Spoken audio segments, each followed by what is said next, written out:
Okay, Anne, you spent quite a bit of time in Australia recently, so why don't you talk about that?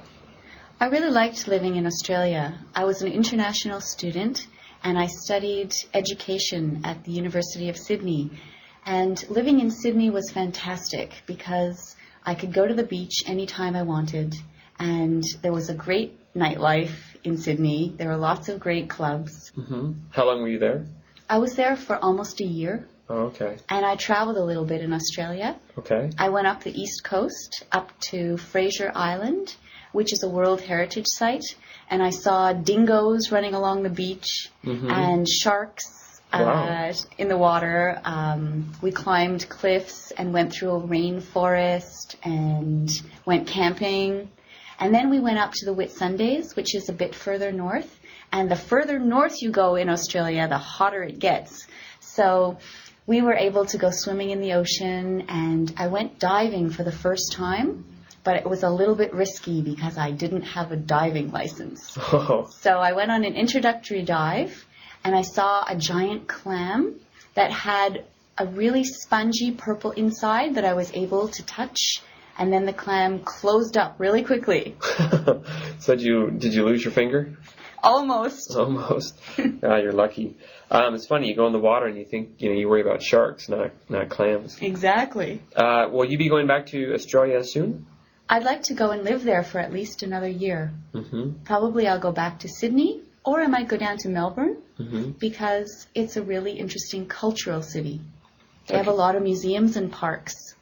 Okay, you got to choose real quick. Only one city, Montreal or Sydney. Which do you choose? Sydney, without a doubt. Okay. All right. Thanks a lot. You're welcome.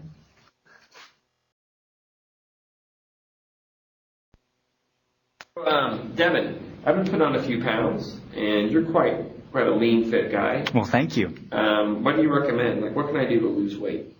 Well, I exercise a lot.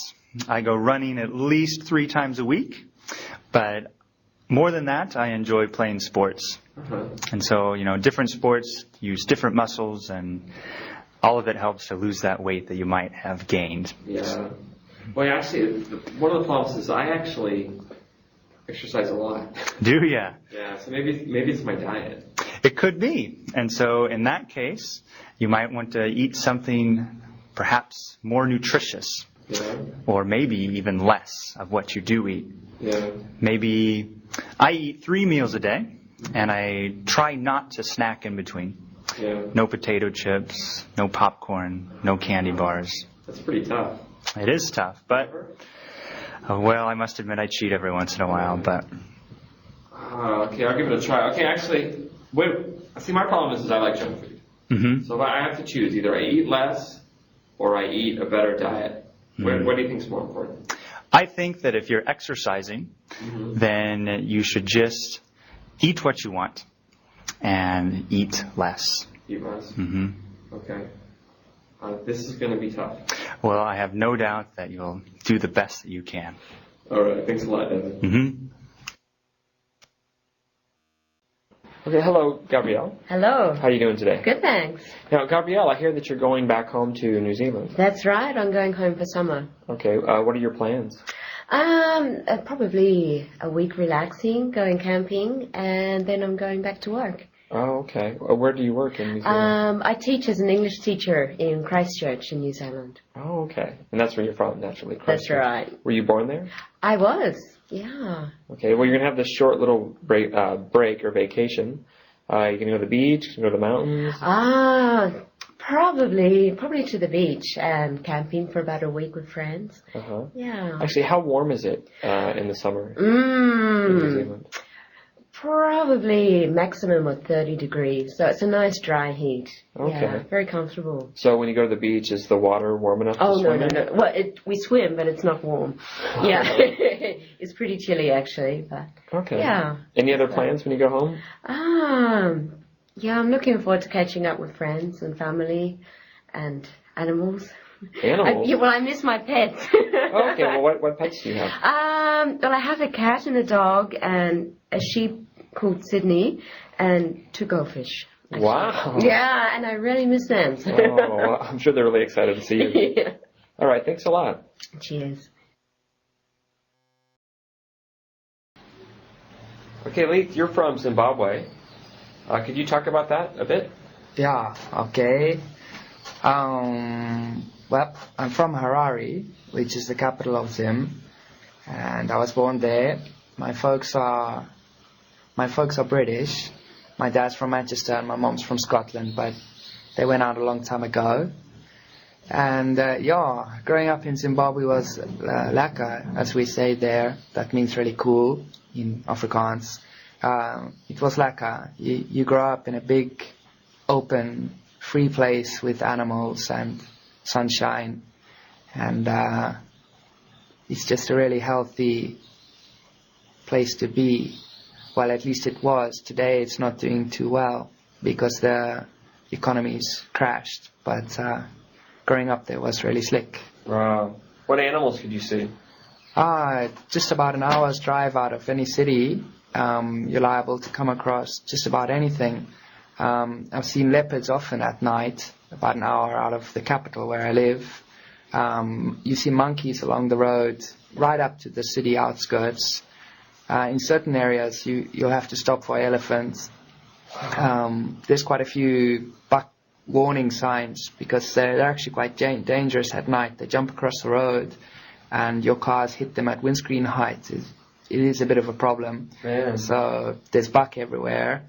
And then away from residential areas, there's your big five: rhino, lion, being the most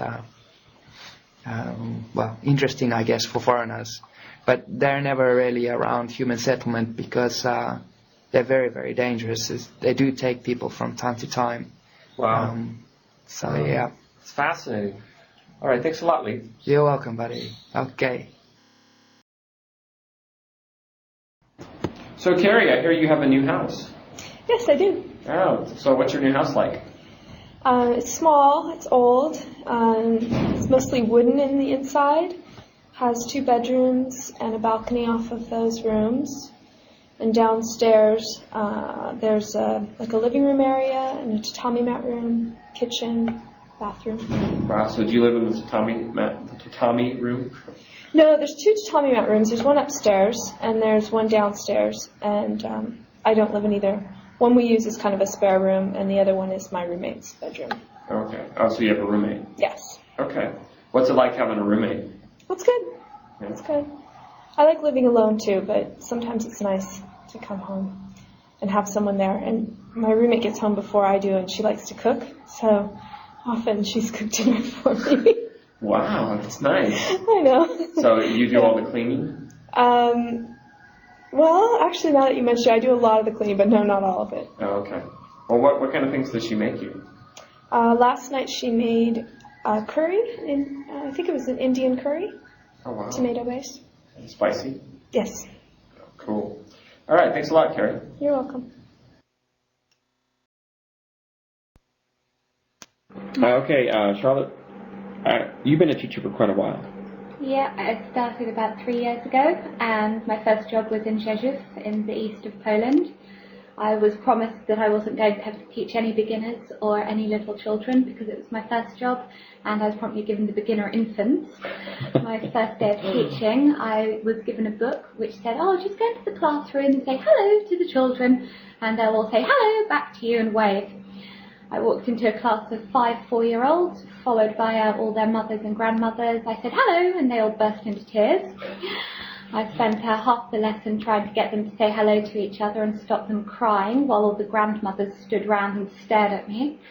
I finally finished off by singing the whatever Happy Princess song, all on my own, with crying infants to accompany me. It was one of the worst days of my life. I could identify with all the children though, because I wanted to sit on the floor and cry with them by the end of it. I think that's when I realised that teaching kids was never going to be my vocation.